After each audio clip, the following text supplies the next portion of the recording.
everyone, and welcome to today's third grade math lesson. Today we are going to learn how to apply the distributive property to solve for multiplication equations. For today's lesson, we're first going to review some vocabulary terms. Then we'll review the three strategies of drawings, manipulatives, and equations to solve for division and multiplication problems. After that, we will be reviewing the commutative and associative properties. Then we will solve some multiplication problems using the distributive property. And finally, we will recap and conclude our lesson. So for our lesson today, you will need paper and pencil, as well as some manipulatives. So you can use gold stars, beads, sequins, even things like sunflower seeds or pasta shells or whatever you have available. Let's review some vocabulary terms. Our first term is multiplication, and multiplication is when we multiply the rows by the columns. So for example, if we have 5 times 2, that would be 5 rows times 2 columns. So I have that right here. Rows are horizontal, so we've got 1, 2, 3, 4, 5 rows, and columns are vertical, meaning they go up and down. So we've got 1, 2 columns. So 5 rows by 2 columns. When we count up all our stars, 1, 2, 3, 4, 5, 6, 7, 8, 9, 10, we can see we have 10 total stars. So 5 rows times 2 columns equals 10. So that's multiplication. Division is the inverse operation of multiplication, so it's the opposite. So in this case, I would start with a total of 10 stars, and I'm going to divide them into 2 equal groups. So I'll put a first star in my first group, and a first star in my second group, then a second star in my first group and a second star in my second group, a third star in my first group and a third star in my second group, a fourth star in my first group and a fourth star in my second group, and lastly a fifth star in my first group and a fifth star in my second group. So I've taken a total of 10 stars and divided them into 2 equal groups, 1 and 2, to find the number in each group. In my first group, I have 1, 2, 3, 4, 5 gold stars. And in my second group, I also have 1, 2, 3, 4, 5 gold stars. So a total of 10 stars divided into 2 equal groups equals 5 stars in each group. So that's division. Our next vocabulary term is equal groups. Equal groups means that there's the same amount, the same number in each group. So if one group has 5 stars, that means the other group also has to have 5 stars. Or if one group has 4 stars, that means that the other group also has to have 4 stars. If they have the same amount in each group, that means that they are equal groups. Our next vocabulary word is arrays, and arrays means the rows by the columns. So if I was to have a 2 by 3 array, then that means 2 rows by 3 columns. So I have 1, 2 rows. Let me add some more columns to make this into 3 columns. All right, so now I have 1, 2, 3 columns. So 2 rows and 3 columns. This is a 2 by 3 array. Our last 2 vocabulary words are product and quotient. Product is used for multiplication. For example, for 5 rows times 2 columns equals 10, 10 would be the product or the answer for multiplication. Quotient refers to division. Quotient is when you have, for example, a total number such as 10, divided into a number of groups, such as 2 groups, which equals 5 in each group. 5 is the quotient, or the answer, for division. There are 3 strategies that you can use when you solve for multiplication equations. Those strategies are drawings, manipulatives, and equations. So for example, if I have 4 times 2 and I need to find the product, I can use these 3 strategies. Let's start with our drawings strategy. So we can use paper and pencil and draw dots to represent 4 times 2. So 4 times 2 is the same as saying 4 rows times 2 columns. So I'm going to start out with 4 rows, and you can do this on your piece of paper as well. So 4 dots. So here's our first row, our second row, our third row, and our fourth row. Okay, and we also need 2 columns. So I'm going to draw a column of dots right next to the first one. Okay, so 4 rows, 1, 2, 3, 4, and 2 columns, 1, 2. So now we add up all of our dots in our drawing to find out the product. So we've got 1, 2, 3, 4, 5, 6, 7, 8. So we've got 8 total dots. So our product equals 8. So that was using our drawing strategy. Now let's use our manipulative strategy. So 4 rows by 2 columns. So I'm going to use gold stars. You can feel free to use your beans or beads or Lego pieces, whatever you have. Okay, so here I have the same thing as my dots. I have 4 rows by 2 columns. So first row, second row, third row, and fourth row, as well as 2 columns, 1 and 2. So when we add up all of our manipulatives, we get 1, 2, 3, 4, 5, 6, 7, 8. 8 total. So once again, our answer is 8. Now we have one last strategy, which would be our equation strategy. So if you know your multiplication facts, then you know that 4 times 2 is going to equal 8. And if you don't know your multiplication facts yet, that's also okay, because we just solved for this problem using 2 other strategies. We solved for it using drawings and got the answer 8. And we also solved for it using manipulatives, and again we got the answer 8. So all 3 of these strategies are perfectly effective, and you can use whichever one works best for you. So again, 4 times 2 equals 8, no matter which strategy you use. Another important thing to know about is the different mathematical properties. So there's 3 properties that we're going to cover in this lesson.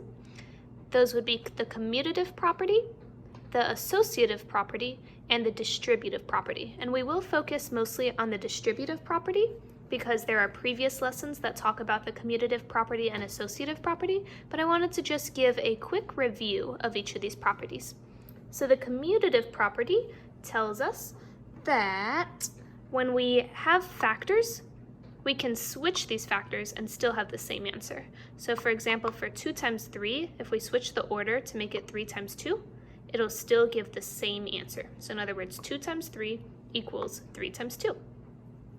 Same for any other factors. So for example, if we had 4 times 7 and we switched it to 7 times 4, that would still give us the same answer. Same if we had something like 6 times 9. If we switched the order and said 9 times 6, that would still give us the same answer. Okay, so let's test this out. Let's try it with 2 times 3 and 3 times 2 to see if those, even when we switch the factors, if they give us the same answer. So for 2 times 3, we know it's going to be 2 rows times 3 columns. So let's use our manipulatives, or you could use your drawing strategy if you wanted to as well. And so I'm going to add some columns. Okay, so now I have 2 rows, 1, 2, and 3 columns, 1, 2, 3. So I have a total of 1, 2, 3, 4, 5, 6. I have a total of 6 stars. So I'm going to write underneath equals 6. Okay, now let's take a look at 3 times 2. So remember, 2 times 3 is the opposite of 3 times 2. So the factors are being switched. So let's see if 2 times 3 really does equal 3 times 2. So we need 3 rows of 2 columns. So we've got 1, 2, 3. So right now we have 3 rows, 1, 2, 3, and we need 2 columns. So columns are vertical, they go up and down. So 3 rows, 1, 2, 3, 2 columns, 1, 2. Now we'll add these all up. We've got 1, 2, 3, 4, 5, 6. Now notice what's interesting here is that this also equals 6, even though the factors were switched. We had 2 times 3, switched it to 3 times 2, but we still get that same product of 6. So this illustrates the commutative property. Even when you switch those factors, you'll still get the same product, the same answer. Same with 4 times 7. I'm going to use my multiplication facts for this one. I know that 4 times 7 is 28. And I also know that 7 times 4 is 28 as well. So again, even when you switch these factors, switch the order of the factors, you still get that same answer, that same product. So that's the commutative property. The associative property is similar to the commutative property because you can also switch the order in which you multiply the factors without it affecting or changing the product. So for example, I could multiply 2 times 2 first, and 2 times 3 first in the other one. So notice that these problems are the same problems, 2 times 3 times 2 on the left-hand side, and 2 times 3 times 2 on the right-hand side. So they're both the same problem, but the order in which I'm going to multiply the factors is different.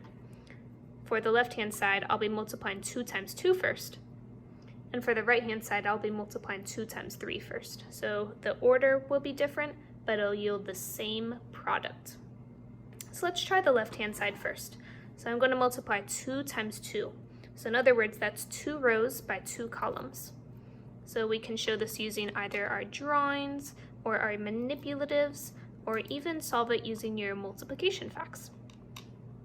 For me, I'm going to choose to do manipulatives. So for 2 times 2, I have 2 rows, 1, 2, by 2 columns, 1, 2.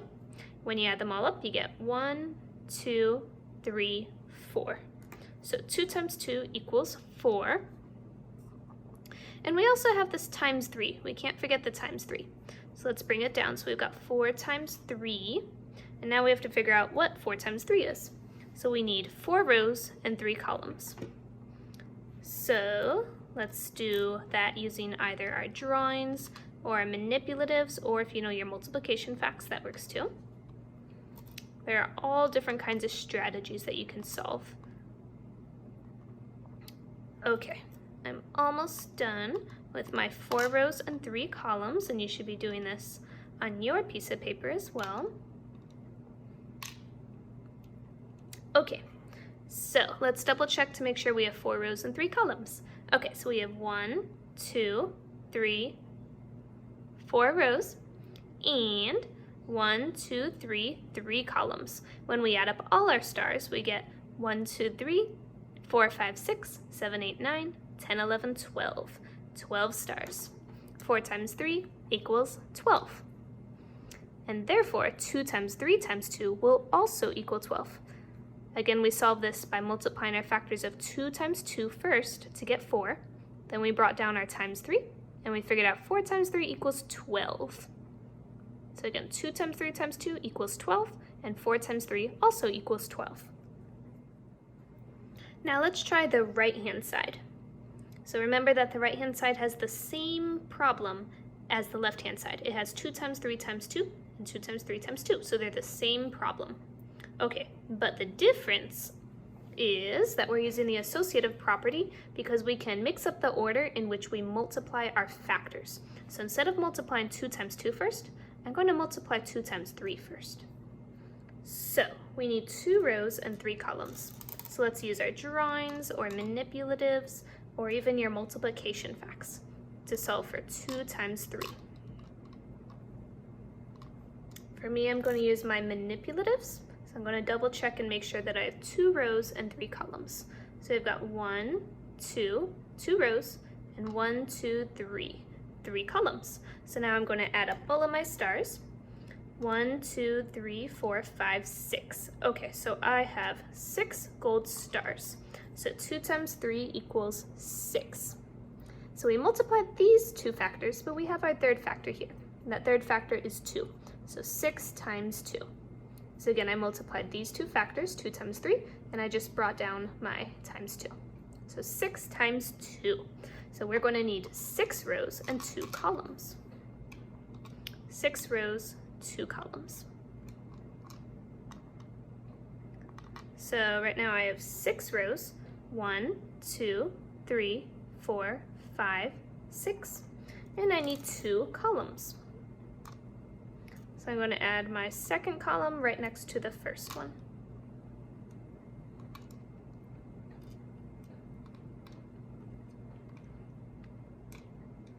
Okay, so now I have 6 rows by 2 columns. So now I'm going to add up all of my stars together to find that product of 6 times 2. 1, 2, 3, 4, 5, 6, 7, 8, 9, 10, 11, 12. I have 12 gold stars total. In other words, 6 times 2 equals 12. 6 times 2 equals 12. 6 rows times 2 columns equals 12.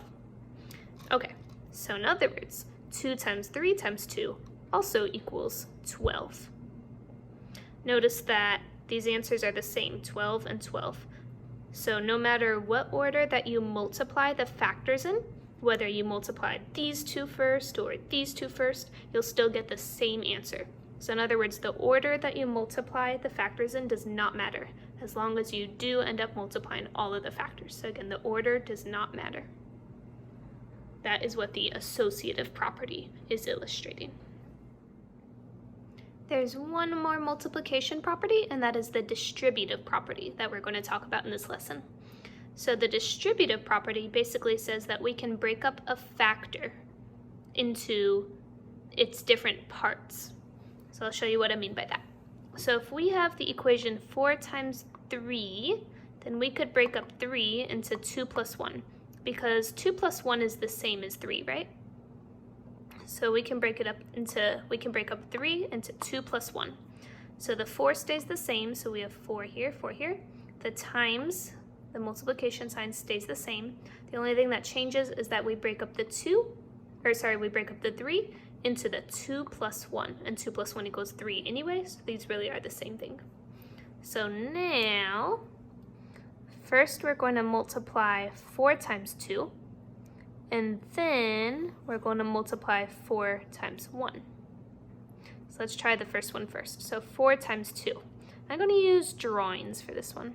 So 4 times 2, so I need 4 rows by 2 columns. So 1, 2, 3, 4 rows, and 2 columns. 1, 2. Okay, so we've got 4 rows, 1, 2, 3, 4, and 2 columns, 1, 2. Okay, when we add that all up together, we get 1, 2, 3, 4, 5, 6, 7, 8. Okay, so let's remember that, so 8. So 4 times 2 equals 8. Now what about 4 times 1? Well, if you know your multiplication facts, then you know that any number times 1 equals itself. But if you don't know your multiplication facts, that's also okay, because we can solve it by thinking 4 rows times 1 column. So in this case, I have 1, 2, 3, 4 rows, and 1 column. So that's a 4 by 1. So when I add up all my dots, I get 1, 2, 3, 4. All right. So we've got 8 plus 4. 8 plus 4. And when we add 8 plus 4, we know that that's 12. 8 plus 4 equals 12. Okay, so that was using the distributive property, but it's always good to double check and make sure that the distributive property really does work. So let's go back to our original problem of 4 times 3. I'm going to use dots again, so I'm going to draw it. So I've got 4 rows and 3 columns. So here's my 4 rows, 1, 2, 3, 4. Now I need 3 columns. Okay, 3 columns. So 1, 2, 3. So 4 rows and 3 columns. When I add up all my dots, I get 1, 2, 3, 4, 5, 6, 7, 8, 9, 10, 11, 12. So 4 times 3 equals 12. So notice that these are the same answers. We get 12 both times. So even when we just multiply the factors, 4 times 3, we get 12.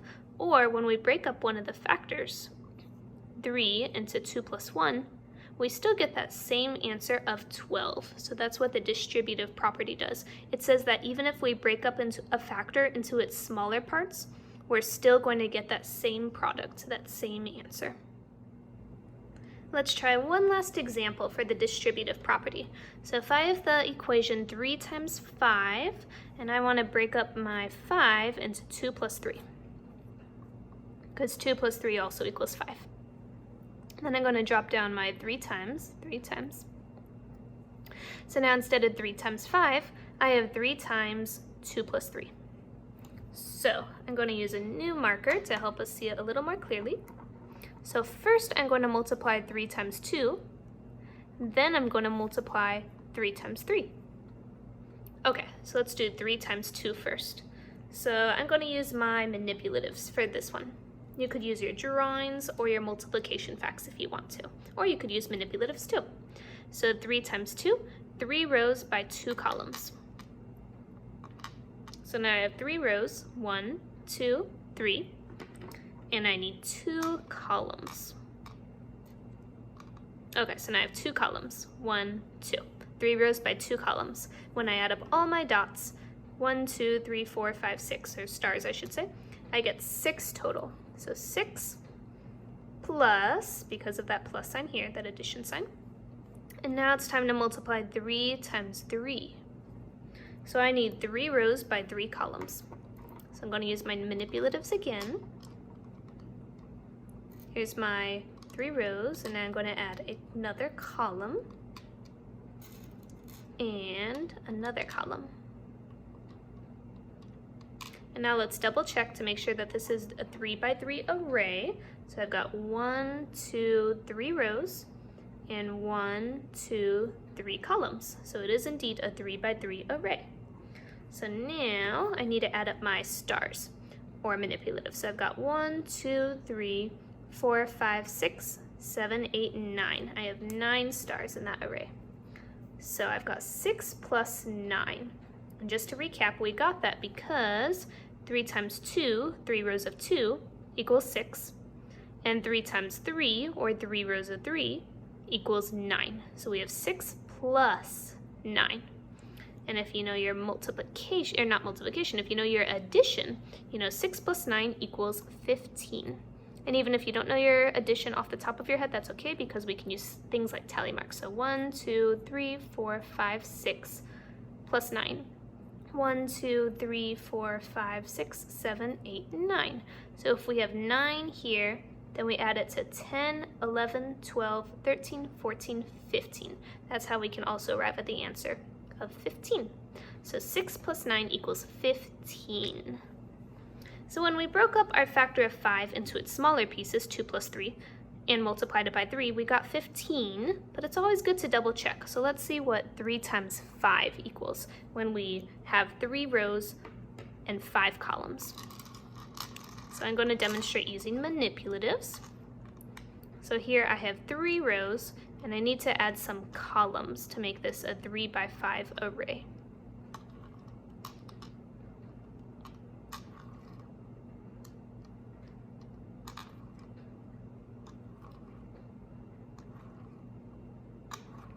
Okay, so I have 3 rows, 1, 2, 3, by 5 columns, 1, 2, 3, 4, 5.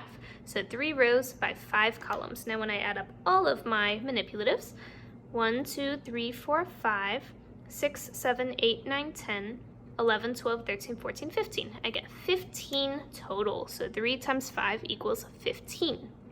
Notice that this is the same answer as the 15 that we got right here. So whether you choose to break up a factor into smaller parts or keep it the same, you still get the same product. That's what the distributive property is saying. So we still get 15 either way.